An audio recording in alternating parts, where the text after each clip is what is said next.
RG कर के पूर्व प्रिंसिपल संदीप घोष से लगातार सीबीआई की पूछताछ चल रही है और ऐसा सूत्रों के हवाले ये भी बताया जा रहा है बार बार कि वो अपने जवाबों में बार बार कोई और जवाब दे देता है सेम सवाल पे, और इस वजह से जो डाउट है वो गहरा आ रहा है। और परिजनों ने भी ऐसा कहा है कि उन्हें लगता है कि संदीप घोष कुछ न कुछ तो छुपा रहा है। এবার এটা বন্ধ করুন। এবার আপনারা এই প্রসঙ্গ আমরা আর নিতে পারছি না। এখন এরপরে প্রয়োজন হলে আপনাদের ডেকে পাঠাবো, আপনারা প্লিজ এরকম ভাবে বাড়ির সামনে আর ভিড় করবেন না। আমরা আজকে থেকে কোনো রকম কথাবার্তা আর মিডিয়ার কাছে বলবো না। আজকে এরপর থেকে আমরা মিডিয়ার কাছে আর কোনো কথাবার্তা বলবো না। ওনারা বলেছেন এটা লম্বা প্রসেস, আমাদের সময় দিন। उन्होंने वो आशा दी है, एटाই আমরা বলছি। आप लोगों को शक था शुरू से कि कोई इनसाइडर जॉब है अभी भी है। এটা আমরা বলেছি, সিবিআই লোকজন বলেছেন এবং আমরা ওদের উপর ভরসা রাখি, ভোটের উপর ভরসা রাখি, সুপ্রিম কোর্টের উপর ভরসা রাখছি, আমরা সবার উপর ভরসা রেখে চলছি, সবার উপর ভরসা রাখি এবং আপনাদের উপরে। देखिए हम लोग एक ही बात बोलेंगे, हमारे संगे देश पूरा देश है। अभी वर्ल्ड बेसिस आदमी ने भी विषय में जान गया है, इसलिए सबको इसके बारे में धन्यवाद देता हूँ। और ये जो जस्टिस हमको मिले, आप लोग भी कोशिश कर रहा है, इसलिए सबको हमको কৃতজ্ঞতা। और क्या बोल सकते हैं। এবার এটা বন্ধ করুন। এবার আপনারা এই প্রসঙ্গ আমরা আর নিতে পারছি না। এখন এরপরে প্রয়োজন হলে আপনাদের ডেকে পাঠাবো, আপনারা প্লিজ এরকম ভাবে বাড়ির সামনে আর ভিড় করবেন না। আমরা আজকে থেকে কোনো রকম কথাবার্তা আর মিডিয়ার কাছে বলবো না। আজকে এরপর থেকে আমরা মিডিয়ার কাছে আর কোনো কথাবার্তা বলবো না। বাবা মিডিয়া আমাদের এই ব্যাপারটাকে এত দূর এগিয়ে নিয়ে এসেছে আমাদের মিডিয়ার, কিন্তু আমরা বিচারাধীন বিষয় বলে এটা এমন আপনারা সারা পৃথিবীতে চল, আপনি বিচার নিয়েই আলোচনা করুন। এই জন্য আপনাদের ধন্যবাদ জানাচ্ছি। প্লিজ আপনারা আমাদের এখন একটু শান্তিতে থাকতে দিন। আর কোই সওয়াল ওনারা বলেছেন এটা লম্বা প্রসেস, আমাদের সময় দিন। उन्होंने वो आशा दी है, एटाই আমরা বলছি। आप लोगों को शक था शुरू से कि कोई इनसाइडर जॉब है अभी भी है। এটা আমরা বলেছি, সিবিআই লোকজন বলেছেন এবং আমরা ওদের উপর ভরসা রাখি, ভোটের উপর ভরসা রাখি, সুপ্রিম কোর্টের উপর ভরসা রাখছি, আমরা সবার উপর ভরসা রেখে চলছি, সবার উপর ভরসা রাখি এবং আপনাদের উপরে। लेकिन ये सीबीआई कोशिश कर रहा है। आपको उम्मीद है? हाँ, हमें उम्मीद है, सच्चा आएगा, जस्टिस मिलेगा। देखिए हम लोग एक ही बात बोलेंगे, हमारे संगे पूरा देश है। अभी वर्ल्ड बेसिस आदमी ने भी विषय में जान गया है, इसलिए सबको इसके बारे में धन्यवाद देता हूँ। और ये जो जस्टिस हमको मिले, आप लोग भी कोशिश कर रहा है, इसलिए सबको हमको कृतज्ञता। और क्या बोल सकते हैं। वैसे सबसे ज्यादा सवाल जो है वो यही पूर्व प्रिंसिपल को लेकर ही उठ रहे हैं, संदीप घोष को लेकर, यहाँ तक कि सुप्रीम कोर्ट में भी कहा गया और नाराजगी इस बात को लेकर जताई गई जिस तरीके से तबादला कर दिया गया था।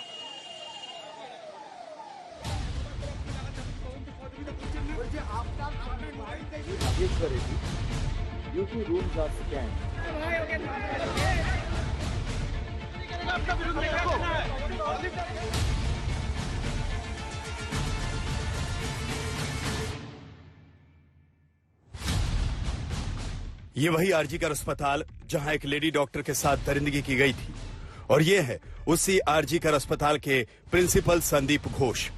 संदीप घोष को ऐसा लगता है कि पश्चिम बंगाल सरकार ने सेफ पैसेज देते हुए दूसरे अस्पताल में ट्रांसफर कर दिया था, लेकिन वहां के छात्रों ने उनको ज्वाइन करने नहीं दिया और सुप्रीम कोर्ट ने इन्हीं प्रिंसिपल संदीप घोष को लेकर तीखे सवाल उठाए। उनकी भूमिका को लेकर, उनकी लापरवाही को लेकर सुप्रीम कोर्ट ने सख्त टिप्पणियां की हैं। देश की सर्वोच्च अदालत ने पूछा, प्रिंसिपल क्या कर रहे थे? क्या उन्होंने हत्या को आत्महत्या बताया था? प्रिंसिपल को दूसरे कॉलेज में क्यों ज्वाइन कराया गया? क्या पीड़िता के माता पिता को सूचना देर से दी गई, उन्हें मिलने नहीं दिया गया? क्या हत्या के तहत एफआईआर दर्ज हुई? एफआईआर दर्ज कराने में देर क्यों? साफ है कि सर्वोच्च अदालत ने प्रिंसिपल की भूमिका में गंभीर खामियां प्राथमिक तौर पर पाई हैं। इन्हें प्रिंसिपल को इस रेप कांड के शुरुआती दिनों में एक तरह से क्लीन चिट दी गई थी, यहाँ तक कि वारदात के कई घंटों बाद तक उनका बयान तक दर्ज नहीं किया गया था। इसी बात को लेकर कोलकाता हाई कोर्ट ने भी सवाल किया था। डॉक्टर संदीप घोष की लापरवाही को लेकर अब मजबूरी में ममता सरकार को भी एक्शन लेना पड़ा है। संदीप घोष के खिलाफ कोलकाता पुलिस ने अब करप्शन का केस दर्ज किया है। उन पर कई तरह की अनियमितताओं के आरोप लगे हैं। अब उनके पॉलीग्राफ टेस्ट की भी तैयारी है। इसके लिए कोर्ट से इजाजत दी जाएगी। सीबीआई का भी कहना है कि घोष जांच में सहयोग नहीं कर रहे। उनसे 4 दिन में 53 घंटे पूछताछ की जा चुकी है। आज एक बार फिर से सवाल हो रहे हैं। उनके बयानों में विरोधाभास है। पीड़िता के परिवार के बयान के आधार पर उनसे फिर से सवाल होंगे। सियासी तौर पर आरोप लग रहे हैं कि उन पर ममता सरकार का हाथ है। স্তবনে তার জোরটা যে খুব বড় জোর এবং মাননীয় মুখ্যমন্ত্রী বিশেষ দৃষ্টি আছে তার দিকে, সে তো বোঝাই যাচ্ছে। এর আগেও তাকে একবার সরানো হয়েছিল, আবার সেখানে এসে বসানো হয়েছিল। আমরা বহু দুর্নীতির অভিযোগ, বিশেষ করে আমি চিঠি লিখে গভর্নরের কাছে করেছিলাম, মাননীয় গভর্নর সাহেবের কাছে করেছিলাম। আজকে সরানোর পর আবার তাকে ন্যাশনালে দেওয়া হলো, ন্যাশনাল মেডিকেল কলেজে দেওয়া হলো। বোঝাই যাচ্ছে তার মানে উনি অনেক কিছু জানেন। जरूरत बहुत सारे सवाल इस पूरी घटना को लेने के बाद उठे हैं और उन सारे सवालों के जवाब मिलने बहुत जरूरी है। तभी पता चल पाएगा कि दरअसल हुआ क्या था और क्या छुपाने की कोशिश की जा रही है। क्योंकि अंतिम संस्कार को लेकर एक विवाद छिड़ा था कि सबसे पहले और इतनी हड़बड़ी में क्यों अंतिम संस्कार करना पड़ा। उससे पहले कुछ बॉडीज ऐसी थीं जिनका अंतिम संस्कार होना था, लेकिन कहा गया कि नहीं, सबसे पहले पीड़िता का ही अंतिम संस्कार किया जाए। वहां पर जब लोगों से हमारे संवाददाता ने बातचीत की तो देखिए क्या निकलकर सामने आया।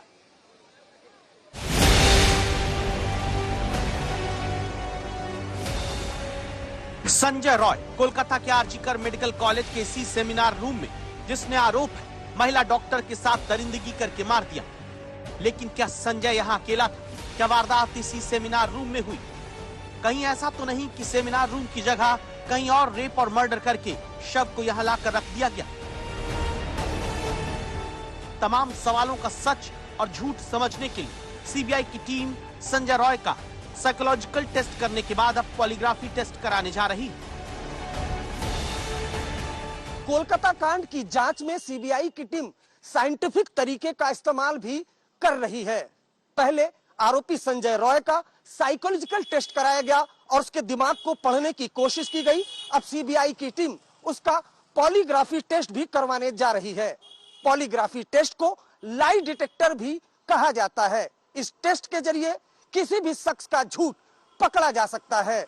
सूत्रों के मुताबिक संजय रॉय कहीं न कहीं कुछ न कुछ छुपाता हुआ दिखाई दे रहा है, ऐसा सीबीआई को लगता है। इस वजह से सीबीआई अब ये टेस्ट करवाने की तैयारी में है। आरोपी का तो लाई डिटेक्टर टेस्ट हो जाएगा, लेकिन क्या इस सच का परीक्षण भी कोलकाता पुलिस कराएगी? क्या आखिर क्यों महिला डॉक्टर का अंतिम संस्कार हड़बड़ी में कराया गया? अंतिम संस्कार की जो बात आ रही है कि जबरन करवाया गया, क्या ऐसा है कि आप लोग नहीं चाहते थे तुरंत अंतिम संस्कार हो और करवा दिया गया? जो क्रिमिनेशन घाट का बारे में बोलता है, श्मशान घाट के बारे में, उधर 3 बॉडी पड़ा हुआ था, लेकिन उसका पहले ही हमारा लड़की का बॉडी जला दिया गया। तो क्या जो 2020 में हाथरस में हुआ, जिन आरोपों के हाथरस में लगने की वजह से उत्तर प्रदेश सरकार से सवाल पूछे गए, उत्तर प्रदेश पुलिस को कटघरे में खड़ा किया गया, क्या उन्हीं सवालों के कटघरे में अब पश्चिम बंगाल की पुलिस और सरकार नहीं है? क्योंकि दोनों जगहों पर आरोप यही कि पुलिस ने जल्द से जल्द हड़बड़ी में शव का अंतिम संस्कार कराया। इस देखिए, पहले तो उन्होंने ये कोशिश किया कि बॉडी को जल्दी जला दो। इस तरह की इंसिडेंट में बॉडी सबसे बड़ा ज्यादा एविडेंस होता है।